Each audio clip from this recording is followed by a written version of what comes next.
On est mercredi. J'avais prévu de vous faire un petit vlog où je vous présente ma skincare, un truc tout tranquille. Sauf que rien ne s'est passé comme prévu.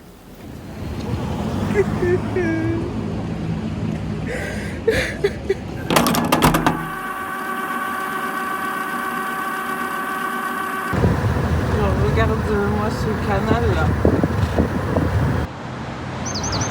Hier soir, j'étais dans ma famille et je sais pas, on a eu un peu une espèce de fight versus argument communiste, argument capitalisme.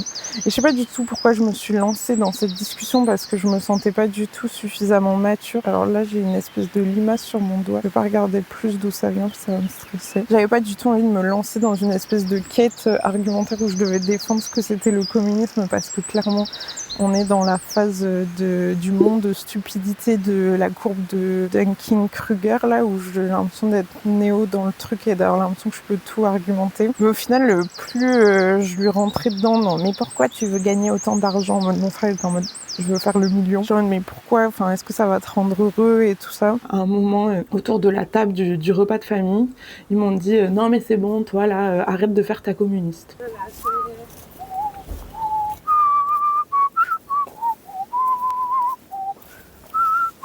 Et en fait, tout ça, ça m'a plongée dans une grosse réflexion en mode mais c'est quoi le communisme? Est-ce que je suis communiste et tout ça? Et du coup, j'ai décidé que j'allais vous faire le vlog sur ça.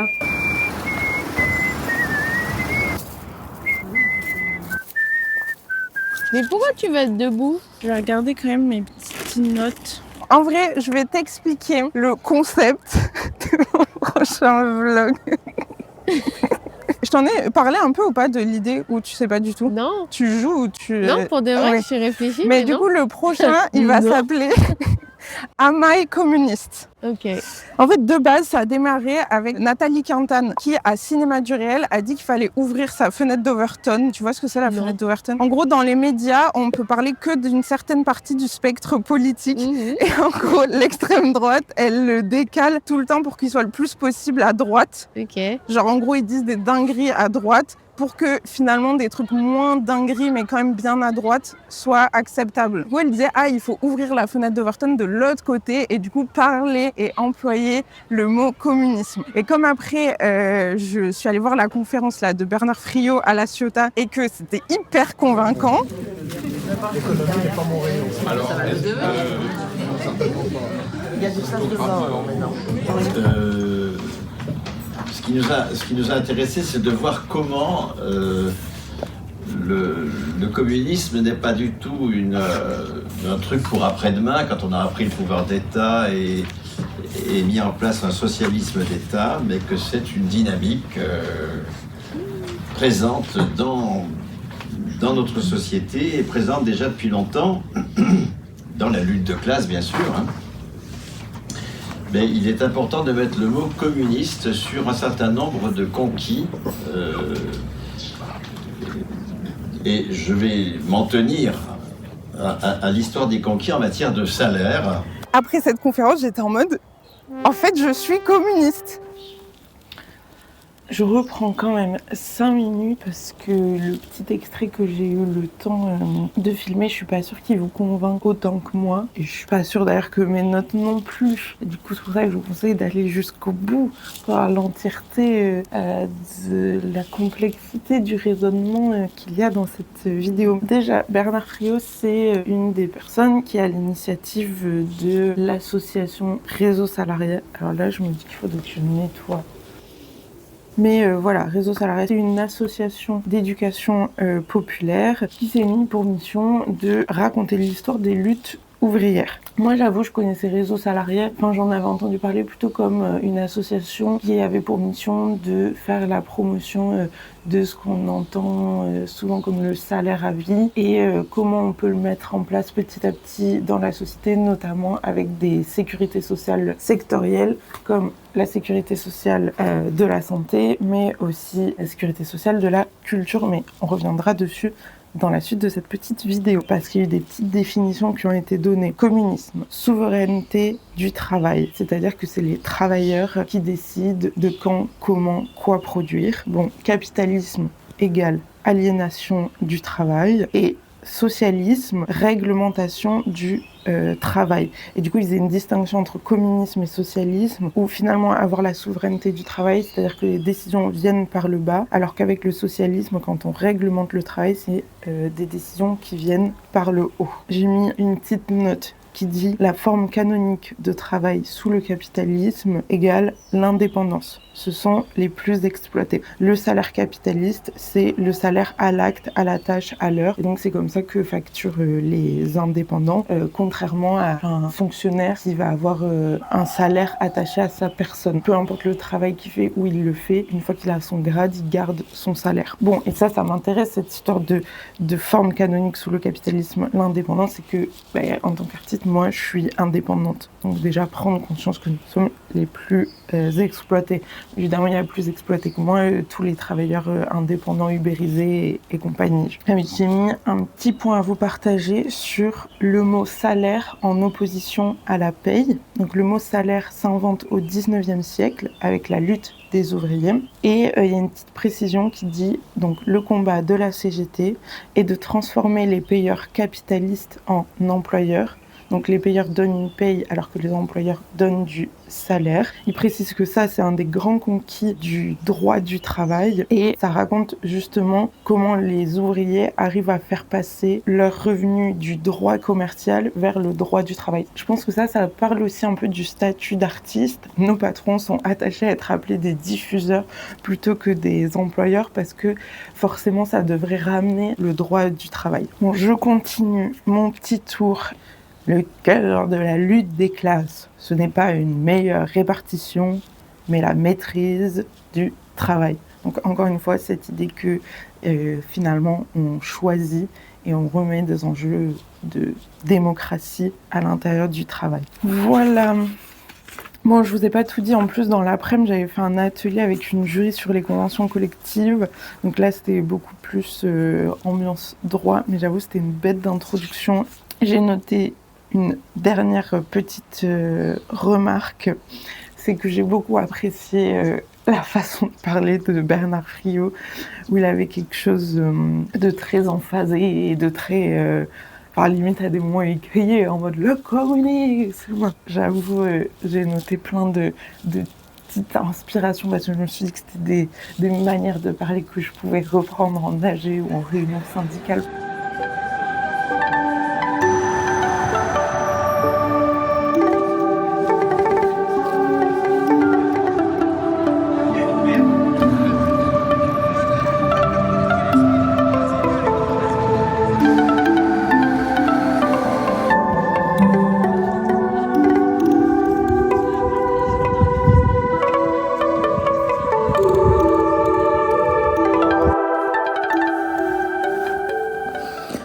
J'ai mangé, je devais travailler et après j'ai vu un truc qui m'a angoissée. Et après j'ai creusé un peu plus par là et j'ai vu un truc qui m'a finalement rendue jalouse. Du coup j'ai l'impression que là je suis dans une émotion de tristesse et de jalousie. Et comme en ce moment j'ai décidé que je me forçais pas, du coup ça m'a démotivée pour travailler. Donc je prends le temps de faire une petite sieste. Généralement j'arrive pas à dormir donc il faut d'abord que je lise pour m'occuper le cerveau et peut-être que je vais pas dormir mais au moins ça va me changer les idées. Voilà, et du coup je lis ça là, La bataille de la Sécu, une histoire du système de santé qui est préfacée par Bernard Friot. Tiens, très original. Voilà. Là, je vais partir à l'AG Culture, enfin la petite présentation sécurité sociale de la culture. En vrai, je me dis que je sais déjà tout, mais souvent je pense ça et en vrai, je sais pas grand-chose. Du coup, je vais y aller. En plus, je crois que cette journée est vraiment à chier. Mais j'ai quand même avancé 1 heure sur un truc de taf, notamment pour faire une page Tipeee pour avoir des soutiens de la part des gens qui me suivent. Donc je suis contente de ça. Et franchement, on va pas essayer de faire plus avec cette journée parce que je crois que c'est trop merdique. Et je sais que les AG, c'est un peu qui tout double, mais des fois ça me donne grave d'énergie. Et sûrement que je vais pas vlogger là-bas parce que franchement, vlogger en public, c'est quand même le next step et en plus faire ça en AG, le monde n'est pas prêt.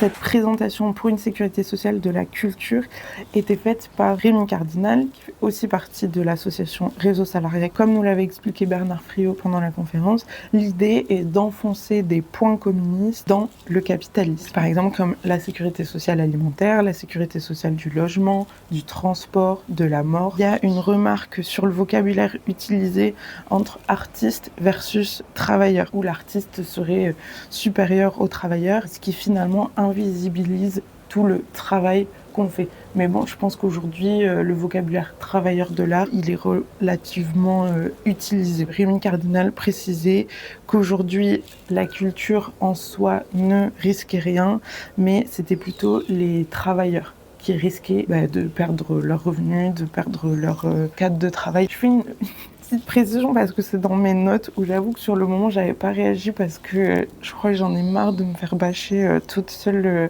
en réunion quand je parle de ça. Dans les images et le vocabulaire qu'il utilise, Rémi Cardinal a tendance à faire des parallèles entre artistes et travailleuses du sexe, pas du tout dans une idée de c'est trop bien, on se soutient, on crée des liens parce qu'en fait on a intérêt à se revendiquer comme travailleur, mais plutôt en vrai plutôt phobe. Franchement ça me pose vraiment la question de qui c'est censé tacler aux dépens de qui. Une des choses que j'ai retenues de cette présentation, c'est l'inversion capitaliste qui fait croire que c'est les capitalistes qui produisent la valeur, alors que c'est toujours les travailleurs. Enfin, s'il n'y a pas de travailleurs, il y a R. Alors que les capitalistes créent toute une religion dans laquelle on pense qu'il faut les capitalistes pour pouvoir travailler. Il insiste aussi sur l'importance de se réapproprier les moyens de production et de décision sur notre travail et sur notre secteur. Il fait d'ailleurs une petite distinction entre outils de production, moyens de production. En moyens de production, on entend toute la chaîne qui fait que on décide de produire, comment on le produit, à qui, pour qui, comment. Petite réflexion que j'ai bien aimée qu'il a fait, c'est sur la définition de la bourgeoisie. Il dit que c'est une définition marxiste et que finalement ça serait pas des gens qui auraient des dégaines de bourgeois, mais plutôt celles et ceux qui décident de la production dans un cadre capitaliste. Bon, voilà pour ces petites réflexions. En vrai, si vous avez envie d'en savoir plus aussi sur les sécurités sociales de la culture, on avait fait un podcast à l'occasion des journées Les luttes, ça paye, qui sont à retrouver sur la R22. Pareil, si vous voulez aller plus loin, je vous recommande le livre La bataille de la Sécu, qui raconte comment le régime général de la sécurité sociale est mis en place, en quoi il n'existe plus vraiment aujourd'hui, c'est-à-dire en quoi on est passé de ce qu'on appelle l'asocial, quelque chose de décidé par les travailleurs pour les travailleurs, à l'état social, quelque chose d'imposé par le gouvernement avec des velléités sociales, mais toujours main dans la main avec le capital. Il y a aussi une super vidéo qui parle du régime général de la sécurité sociale de The Climax que je vous recommande. Aujourd'hui, on a un invité très spécial. Qu'avez-vous à nous dire? Parle, Coco. Comme d'habitude. Dis, On va parler d'habitude, tu nous vois.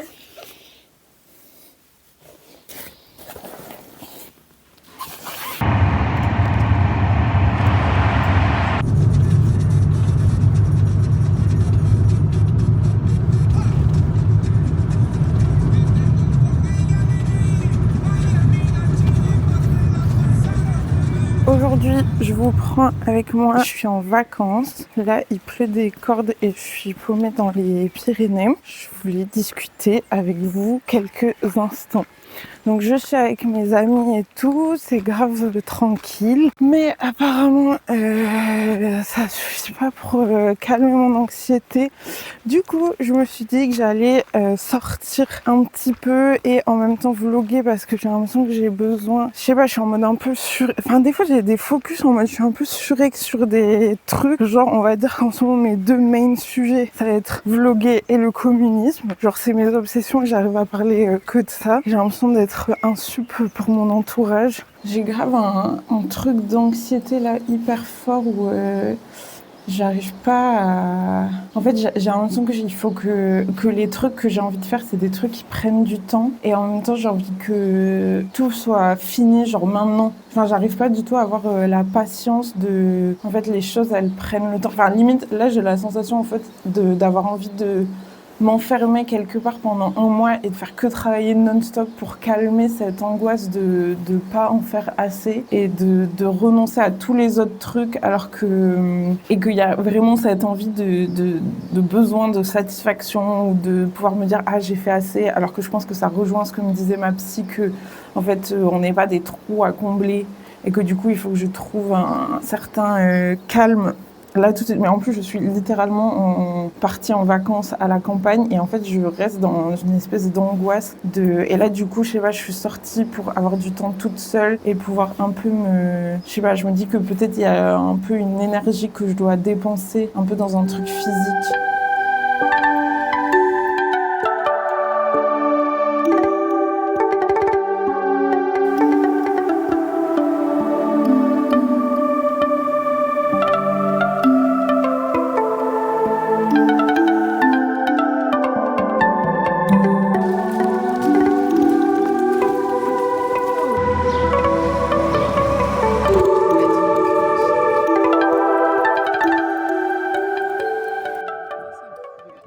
Je me sens un chouïa plus détendue.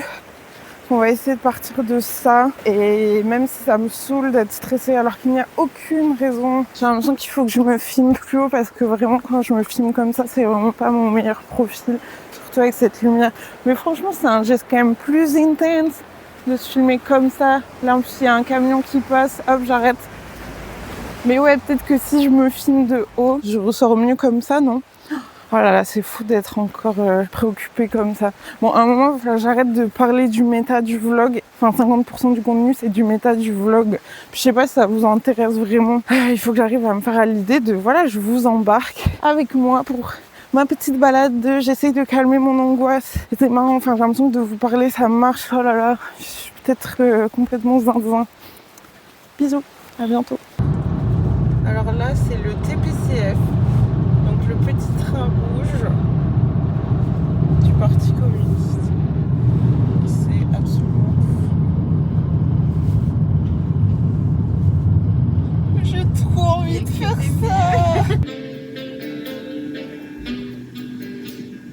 Né il y a un siècle, au lendemain de la Révolution d'octobre, le Parti communiste français garde l'image d'un parti engagé auprès du peuple. Il s'est présenté comme le parti de la classe ouvrière dont il a porté les aspirations. Et il a longtemps été au cœur de tous les grands rassemblements de la gauche. Au travers de multiples réseaux associatifs. Et comme après, je me suis tapé aussi ce documentaire de 3 heures. Non, pas ce documentaire. On est pas là tout le temps, je suis en train de parler. Voilà pourquoi les dockers refusent de toucher aux armes américaines. Et sur les quais déserts, les caisses d'armes ne bougeront pas. On fait venir d'Afrique du Nord des chômeurs qui ne parlent pas un mot de français.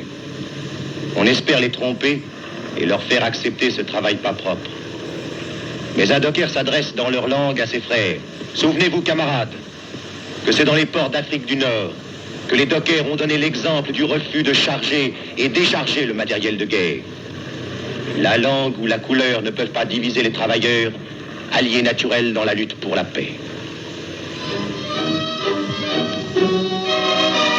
Il y avait une peinture là, sur ça. Une dimension qui dépasse le seul cadre partisan. Tous les ans, le 2e week-end de septembre, la fête de l'humanité résonne comme un rappel de cette place singulière occupée par le communisme en France. C'est une fête utopie, une corne d'abondance, un espace que l'on dirait presque irréel dans le paysage social de la France du XXIe siècle. Vous avez signé la pétition nationale, monsieur ? Et c'est ça que je trouve intéressant dans le documentaire sur le Parti communiste dans le siècle, c'est que ça montrait comment, en gros, le Parti communiste français avait aussi constituer les travailleurs comme autre chose que juste des personnes soumises au capitalisme et des victimes, mais d'un coup ça mettait un mot sur quelque chose dont on pouvait être fier en tant que travailleur, en tant qu'ouvrier. Et ça, je trouvais ça intéressant. Souvent quand on est artiste, il y a une grosse difficulté à se sentir légitime en tant qu'artiste, à se dire oui, bonjour, moi je suis artiste. Et moi j'ai l'impression que c'est quelque chose qui est grave venu avec le syndicalisme.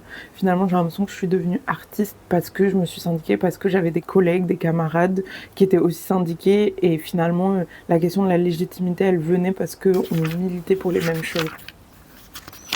Ah, j'ai des fourmis dans les jambes.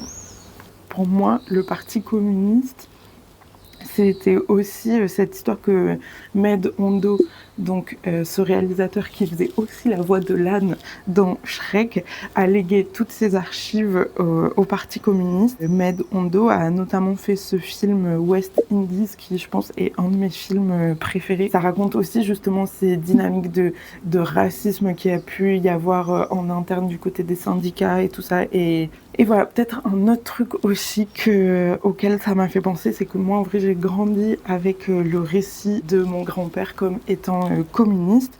Et c'est d'ailleurs un peu, après avoir vu ce documentaire, j'ai un peu questionné mon père à ce propos. Mon grand-père avait été communiste, il avait été résistant. Et suite à la guerre, il n'a pas repris sa carte au Parti communiste. Donc je pense que c'est en lien aussi avec ces contradiction, pacte de l'URSS avec Hitler. Et enfin, dans le documentaire, il y a une petite remarque sur le fait que le Parti communiste n'arrive pas à suivre justement l'évolution de la société avec les luttes féministes, les luttes antiracistes et tout ça, notamment au moment des années 70.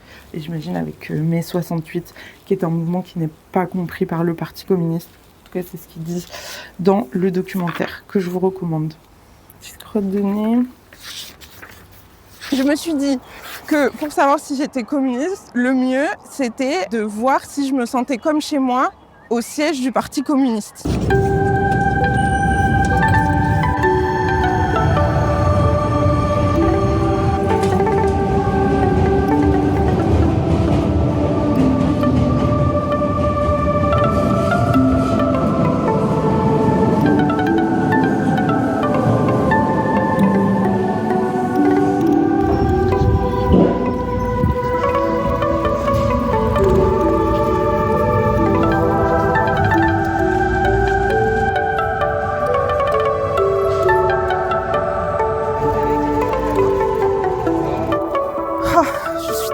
Fatiguée de cette journée de travail, je suis ravie de rentrer à la maison. Je sais pas où j'ai mis mes clés. Ah. Bonjour.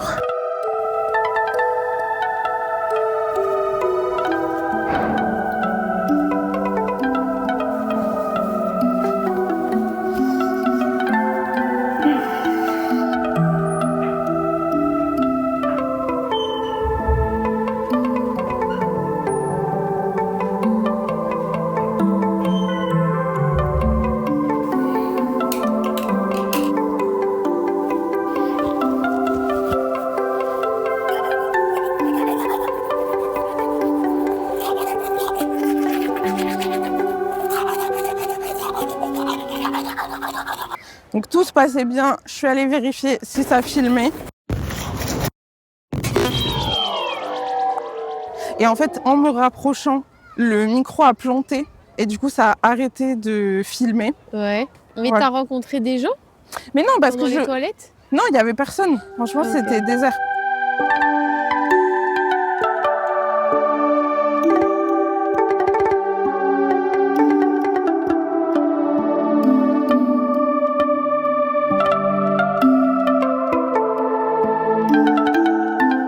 En gros, je racontais que pendant la petite présentation syndicale qu'on a fait à Uzerche, il y a une personne qui me demandait pourquoi militer en tant que travailleur. Si notre engagement bénévole, il est genre à raison de 1 ou 2 heures par semaine, non mais c'est hyper comptable comme logique, mais sur nos temps libres, bah, peut-être que c'est pas suffisant par rapport à tout ce qu'on doit compenser en tant que travailleur. En tout cas, je trouvais ça intéressant, par exemple, d'aborder la question écologique, parce que la personne qui me posait cette question à Uzerche, c'était aussi quelqu'un qui estimait qu'il y avait peut-être plus d'enjeux à militer pour des questions écologiques dans la région où elle était. Sauf qu'en fait, en l'occurrence, c'est souvent dans le capitalisme et dans le travail qu'on produit le plus de choses néfastes pour l'écologie et que du coup on peut directement aller poser cette question à l'intérieur du travail de ce qu'on produit au sein du travail plutôt que d'essayer de corriger les choses après coup. Oui, et puis j'ai l'impression que c'est aussi une manière d'avoir une stratégie autre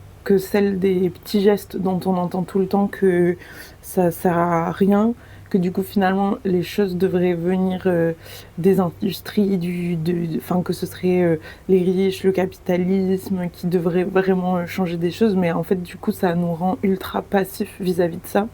Alors que finalement, si on le ramène à une question de lutte de travailleurs et de comment on peut se réapproprier notre travail, comment le désaliéner, récupérer les outils de décision dans notre travail, qu'est-ce qu'on produit, comment on le produit, je sais pas, je trouve ça intéressant. Voilà pour cette petite réflexion du matin.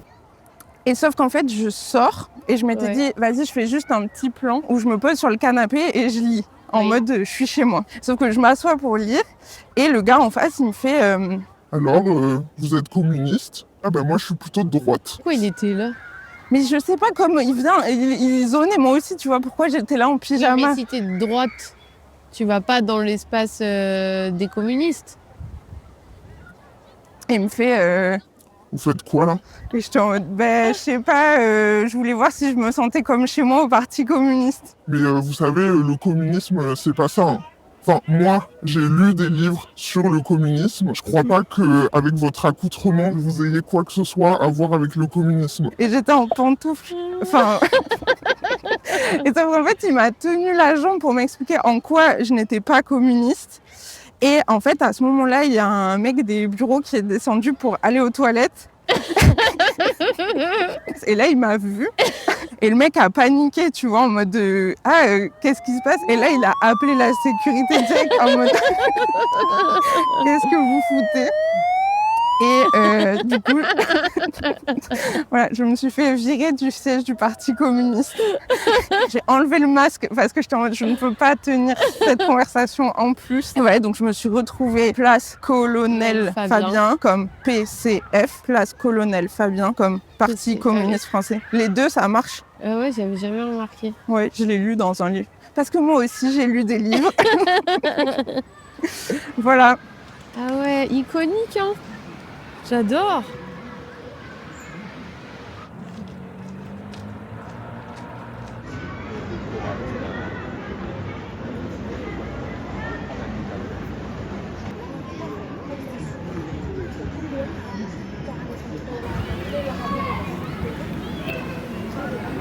Est-ce que ça veut dire que finalement je ne suis pas chez moi au Parti communiste ou alors juste je ne suis pas chez moi dans le siège du Parti communiste? I don't know. Mais tant pis, je crois que j'ai quand même envie de continuer de réfléchir à cette idée de communisme et je vous tiendrai au courant dans des prochains vlogs parce que je crois que je vais quand même vous montrer celui-ci tel quel. À bientôt.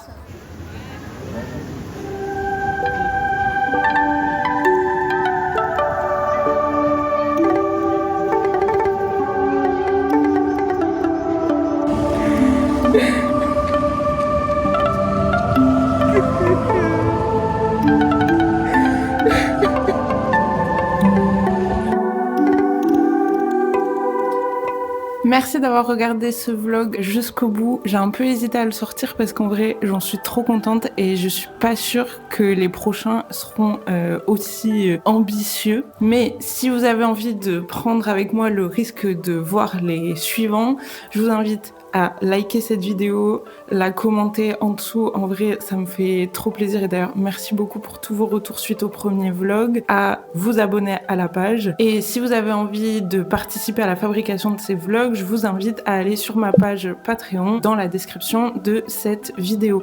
Je crois qu'on va partir sur un rythme d'une vidéo tous les 15 jours. Évidemment, si j'arrive pas, mais on va essayer ça. En tout cas, je vous dis à bientôt. Merci d'avoir regardé jusqu'au bout.